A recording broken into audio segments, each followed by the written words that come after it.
नमस्कार, स्वागत है आपका नो योर कंपनी में। और आज नो योर कंपनी कुछ खास है क्योंकि इसमें आज हम एक कंपनी नहीं, एक इंडस्ट्री के डायनामिक्स को समझने की कोशिश करेंगे और वो इंडस्ट्री है ब्रोकिंग कारोबार की। तो ब्रोकिंग कारोबार की पूरी पिक्चर क्या है इसको हम समझेंगे क्योंकि पिछले कुछ सालों में अगर आपने देखा हो तो लगातार ब्रोकर्स के अलावा जो हमारे ट्रेडर और इन्वेस्टर हैं उनकी संख्या में ज़बरदस्त इजाफा हुआ है। SIPs खूब बढ़ी हैं और एक ऐसी तस्वीर बनी है जहाँ पे एक इन्वेस्टमेंट कल्चर या इक्विटी कल्चर को बहुत तेज़ बढ़ावा मिला है और इसमें जो बड़े ब्रोकर्स हैं उनका भी बड़ा योगदान है।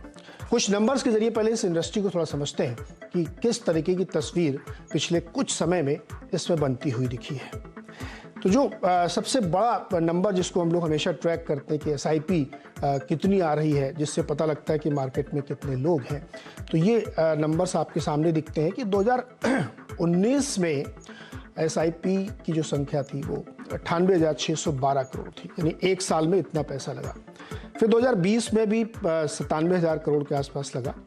2021 में 1,14,000 करोड़ और उसके बाद एक डिप आया 2022 के फर्स्ट हाफ में। अगर आप नंबर देखेंगे तो ये अभी तक 71,732 करोड़ है।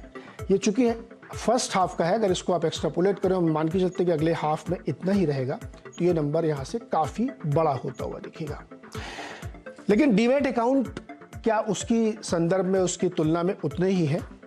तो ये जो आपके सामने तस्वीर है इसमें 2022 में जो पहले SIP को देख लीजिए, मंथ वाइज 11,000, 11,500, 12,500 की एवरेज ये चल रहा है और जनवरी से लेकर के जून तक अगर आप देखेंगे तो लगभग 12,000 करोड़ के आसपास का एवरेज SIP हर महीने आया है, यानी लोगों ने पैसा लगाया है।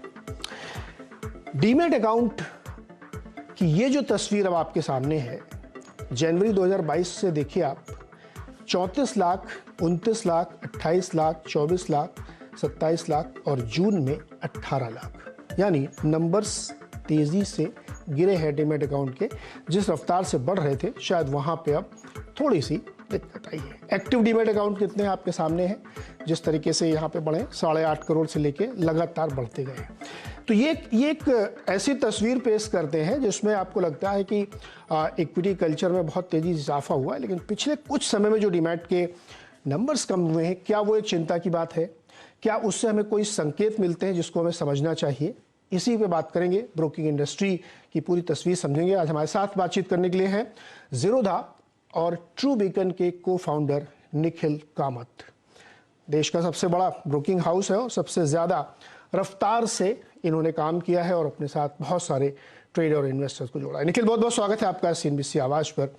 और आपके ज़रिए हम समझना चाहते हैं कि ब्रोकिंग इंडस्ट्री में इस वक्त क्या तस्वीर है। तो जिस तरीके के नंबर्स अभी हमने देखे, ऑल गुड इन बिजनेस? हाय नीरज,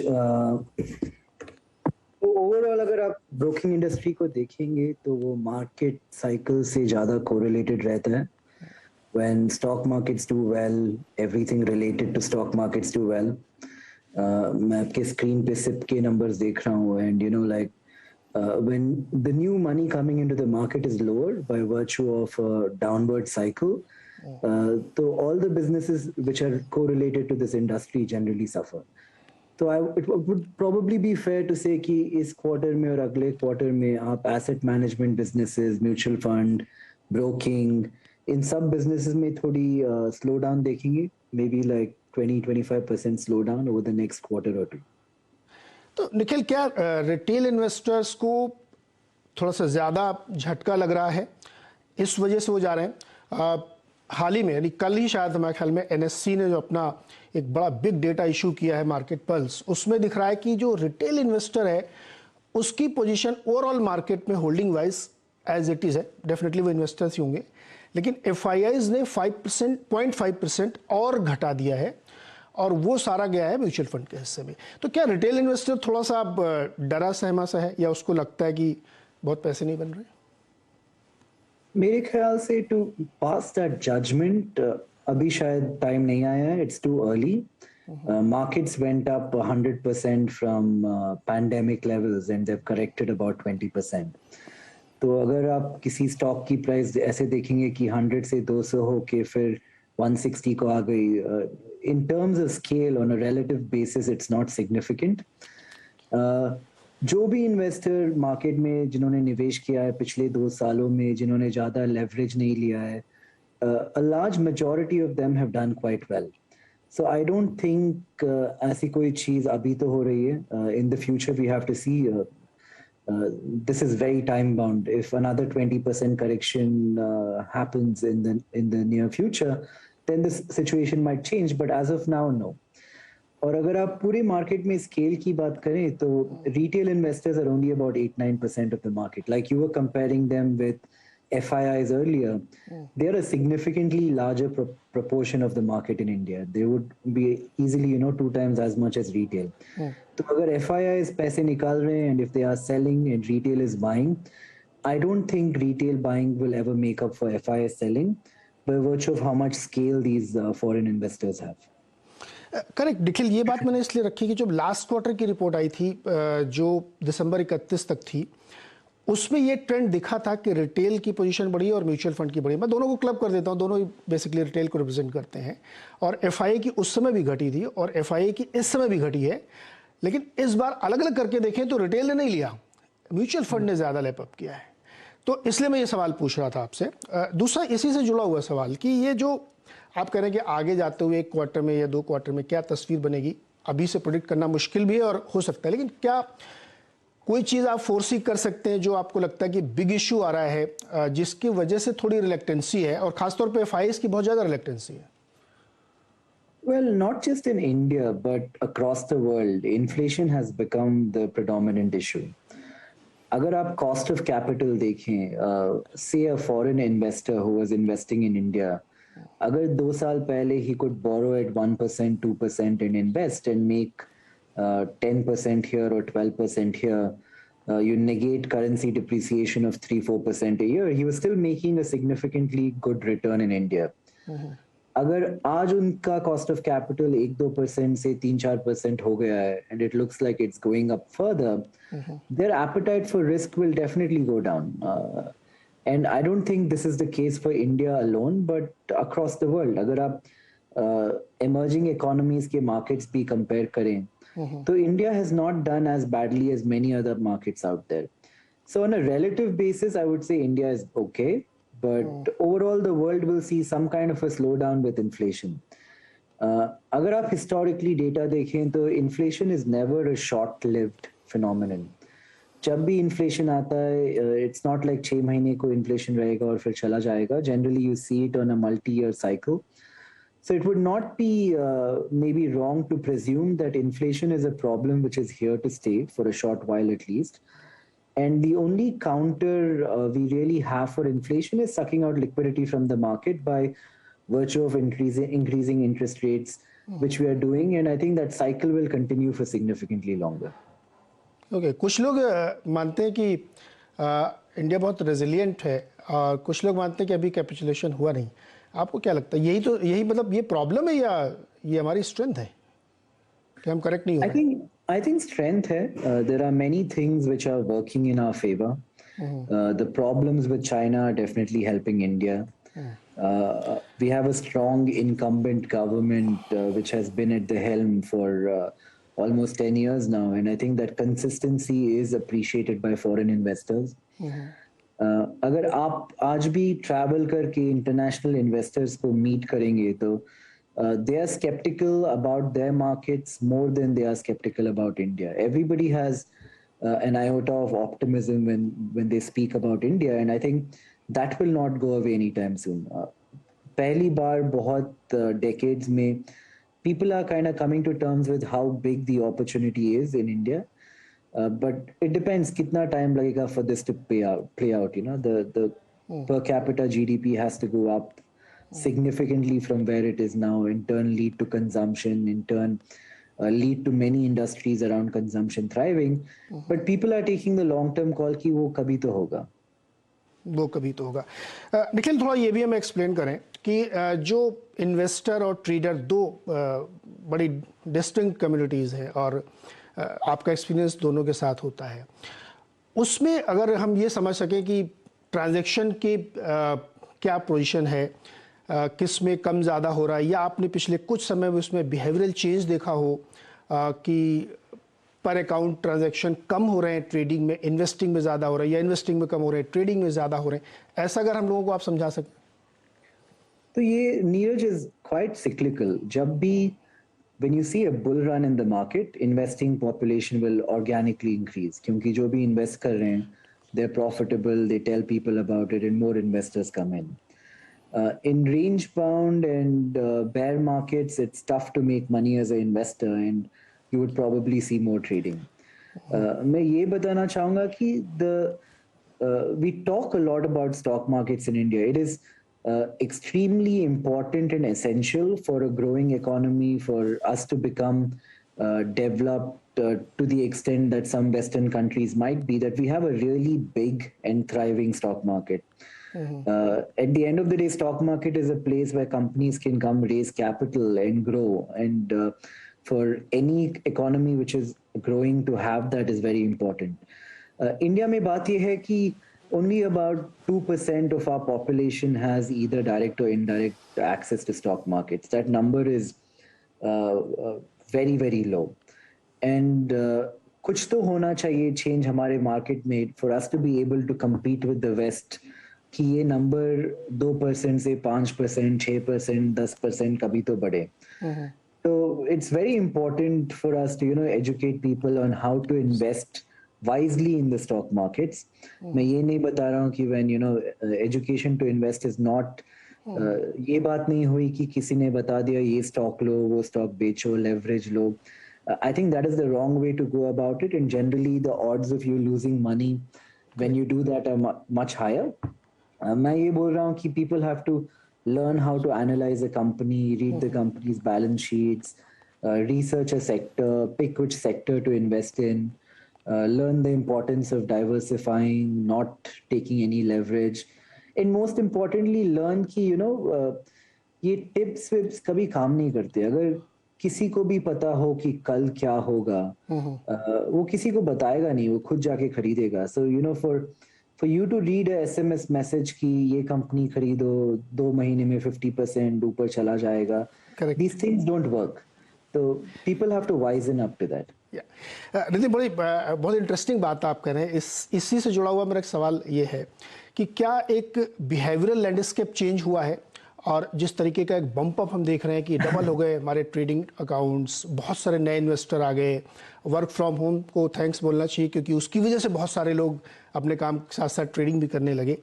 तो क्या अभी जो आप बात कह रहे थे कि बहुत सारा इंफ्रास्ट्रक्चर अभी हम लोग लूजेंड हैं वहाँ पे, जहाँ पे एक अच्छी एडवाइस, अच्छे कल्चर और इन सब को डेवलप किया जा सके, जो इस बड़े जो ये बम्प अप हुआ है इसको रिटेन कर सके? हाँ बिल्कुल. आई थिंक सबसे बड़ी प्रॉब्लम ये है कि लोग जो स्टॉक मार्केट को आते हैं, I think their expectations are not right generally. अगर आप इंडिया में बैंक एफडी में पैसे लगाएं तो आपको मिल रहे हैं 6, 6.5, 7% depending on what category you fall in, and you pay a much higher level of tax than you do in equity investments. अगर आप स्टॉक मार्केट में आके 11-12%, like the Nifty has returned on average about 11% a year in the last 10-20 years. अगर आप 11-12% कमा सकें, you pay only 10% long-term capital gain tax, you are beating inflation even today. So it's a incredible opportunity that people should take advantage of. But अगर आप इस intention से market में आए कि मैं 6 महीने में अपना capital double करूँगा या I will make 50% every year, I think then the problem begins, because mathematically, logically, for anyone to do that consistently is next to impossible. So जब लोगों के expectations become more reasonable, I think they will invest in a wiser manner. And 11-12% is a lot. If you can compound money at 12%, you double your money every 5-6 years by virtue of compounding. Yeah, correct. 14-15% CAGR is more than enough for making really wealth, right sir? Nikhil, एक नया आपने venture शुरू किया, true beacon. क्या है ये, जरा हमें बताइए. तो ट्रू बीकन एक एसेट मैनेजमेंट कंपनी है. जैसे कि म्यूचुअल फंड्स होते हैं, it's a similar concept, but it is focused on a higher net worth individual. इसमें सेबी का मैंडेट है कि मिनिमम इन्वेस्टमेंट 1 करोड़ रुपीस हो। तो हमने क्या किया है कि इसको एक बहुत कंजर्वेटिव फंड बनाया है। The fund is perpetually hedged. अभी अगर पूछें तो आज का हेजिंग रेशियो इज अबाउट 50%। आज के दिन में हम ये कोशिश कर रहे हैं कि अगर मार्केट 10% ऊपर जाए तो we should be able to capture 6% of the upside, and अगर मार्केट 10% नीचे जाए तो we should be only able to manage with 4% loss. तो we are trying to give a better risk adjusted return to a client. The differentiation of TrueBeacon with other alternate investment funds in the market ये है कि हम कोई management फी नहीं लेते हैं। हम ओपन एंडेड है, there is no lock-in, there is no exit load. You can come in today, you can exit day after tomorrow without any fee. And we do daily reporting unlike many other people in our category. आपको रोज पता चलेगा कि आपकी NAV क्या है, and you will have 100% liquidity at any given point of time. तो ये product ये कंपनी हमने 2 साल पहले शुरू की थी। रिचर्ड पैटेल जो vice president Standard Chartered Bank private bank globally के थे, ही has joined as CEO of TrueBeacon, and we are servicing about 400-500 clients अब, जो लास्ट 2.5 years में ज्वाइन किए हैं उन्होंने। And AUM is about 1500 crore, and it's a company where again we don't do any marketing, it's all word of mouth. It's a very efficient product in terms of fees. The only thing people should remember when considering TrueBeacon is it's very conservative. ये वो product नहीं है जब market 15% ऊपर जाएगा कि TrueBeacon will return 25%। ये वो product है कि तो निखिल, इसमें आप profit sharing करेंगे? इसमें हम 10% कैरी चार्ज करते हैं with a high watermark level. Okay, 10%. And minimum requirement is 1 CR. Yeah, SEBI has mandated 1 CR for alternate investment funds. हम Cat 3 AIF हैं. So we can safely say कि ये ultra HNIs के लिए है, right? Correct. और इसमें आप सारे asset class को approach करेंगे? तो हम पब्लिक मार्केट में सिर्फ Cat 3 AIF सिर्फ पब्लिक मार्केट में इन्वेस्ट करता है। तो in public market it will be a combination of equity and debt. And क्या इसमें आप फॉरेन के NRIs को, तमाम लोगों को भी टारगेट करेंगे? हाँ बिल्कुल। तो हमारे we were the first fund to set up in GIFT City in Gujarat, and we have not just been targeting NRIs who want to put money into India, but even foreign nationals. I think it's a very exciting opportunity. Gift City today, taxation is very favorable. अगर आप 2-3 सालों के पहले देखें तो foreigners used to go to Singapore, Mauritius, Luxembourg, Cayman Islands. वहाँ पे जाके एक feeder fund से इंडिया को एंटर करते थे because they would get better taxation. But ये गिफ्ट सिटी ने बदल दिया है। Gift city is cheaper to operate than a Mauritius fund, by a scale of 1:10, and it is a very clean, direct way to come into the country and invest. लेकिन क्या currency एक headwind है आपके लिए इस product पे? मेरे ख्याल से नहीं। I mean, the rupee until the last 6 months का depreciation, last couple of years was fairly stable. हम ये अकाउंट करते हैं कि currency depreciation will be in the ballpark of about 3-4% a year, and I don't think even going forward, I don't think we'll see those 7-8% depreciation a year kind of days. और अगर आप currency की भी बात करें तो we might be depreciating a lot versus America, but versus the pound, euro, Southeast Asian currencies, we're not doing so badly. India is not one of the worst performing countries. यहाँ world में आज क्या हो रहा है कि the dollar is becoming abnormally strong for reasons that one might not understand. अगर आप American economy देखें तो उनके पास हमसे भी ज़्यादा in many ways issues हैं with the inflation, the debt, and the amount of money they've printed. अगर कोई भी इकोनॉमी इतना पैसा प्रिंट करती है तो one would assume logically that currency's value should depreciate. But the dollar for many years, because of being the global currency, has become a safe haven. Right. क्या अच्छा इसमें आपने PMS भी ऐड किया, तो मैं क्लैरिफिकेशन दूं, PMS और AIF अलग अलग दो हैं आपके? Correct. और प्री IPOs AIF में है करेक्ट। तो प्री आईपीओ एआईएफ नहीं है, जो भी आईपीओ के लिस्ट होता है उस पे वो एआईएफ में है। तो हम सिर्फ लार्ज कैप कंपनीज में फोकस करते हैं। हमारे एआईएफ में all the investments are in the top 50 Nifty companies alone. We don't have any small cap exposure, mid cap exposure. PMS is a product which we have started newly. AIF has been around for close to 3 years now. PMS में again the ethos is very much to be very conservative and not focus on the short term, but figure out how to be more efficient, not charge fees like others, no middlemen. We're trying to figure out how we can deliver value to a client without too many leakages over a 5-10 year period. Right Nikhil, बहुत छोटा सा जवाब मुझे एक चाहिए। निखिल कामत इतने conservative क्यों हैं, इतने काम एंड कंपोज कैसे रहते हैं इतनी नर्विंग मार्केट में? नहीं तो Neeraj, I feel like when you start to become a better trader is when you realize कोई भी predict नहीं कर सकता कि कल क्या होगा. You have to start thinking, if markets go up 10%, what will happen to your portfolio? If markets go down 10%, what will happen to your portfolio? And we think like that and we try to cover the worst case scenarios. इस कारण से शायद बाकी लोगों से थोड़ा ज़्यादा conservative है. करेक्ट, कंजर्वेटिव है लेकिन सक्सेस स्पीक्स इटसेल्फ। निखिल, बहुत बहुत शुक्रिया और बहुत बहुत शुभकामनाएं आपको आपके नए वेंचर के लिए। और जैसा कि आपने कहा वर्ड ऑफ माउथ है, लेकिन वेबसाइट में मैंने देखा तो बहुत ज़्यादा वो रोरिंग है, इसमें कोई शक नहीं। बहुत बहुत शुक्रिया और बहुत बहुत शुभकामनाएं नए वेंचर के लिए। Thank you Neeraj. तो केवाईसी की आज ये खास पेशकश थी और छोटा सा ब्रेक किया।